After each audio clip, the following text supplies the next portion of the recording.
குழந்தை உழைப்பிற்கு எதிரான உலக தின பிரச்சாரம். கிருஷ்ணகிரி மாவட்டம் எண்ணிக்கொள்புதூர் மற்றும் ராயக்கோட்டையில் சேலம் RWTF நிறுவனம், குழந்தை உரிமை அமைப்பு மற்றும் ஸ்வாட் தொண்டு நிறுவனம் சார்பில் குழந்தை உழைப்பிற்கு எதிரான உலக தினத்தை முன்னிட்டு விழிப்புணர்வு வீதி நாடகம் மூலம் ஏற்படுத்தப்பட்டது.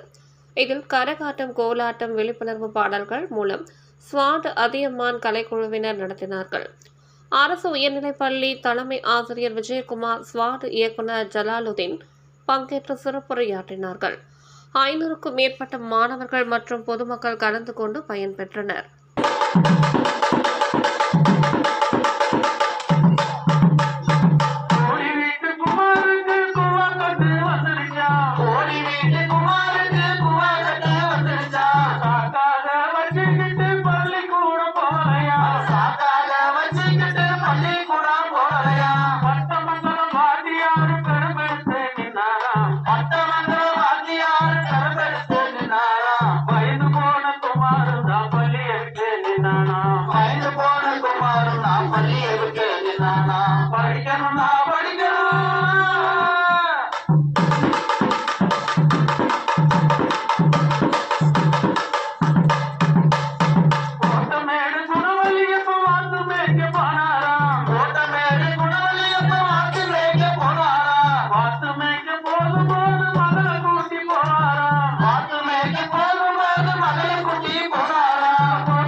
உங்கள் தேடல் நியூஸ் சேனலை லைக் பண்ணுங்க, ஷேர் பண்ணுங்க, கமெண்ட் பண்ணுங்க, ஆல் பெல் பட்டனை கிளிக் பண்ணுங்க, மறக்காம சப்ஸ்கிரைப் பண்ணுங்க.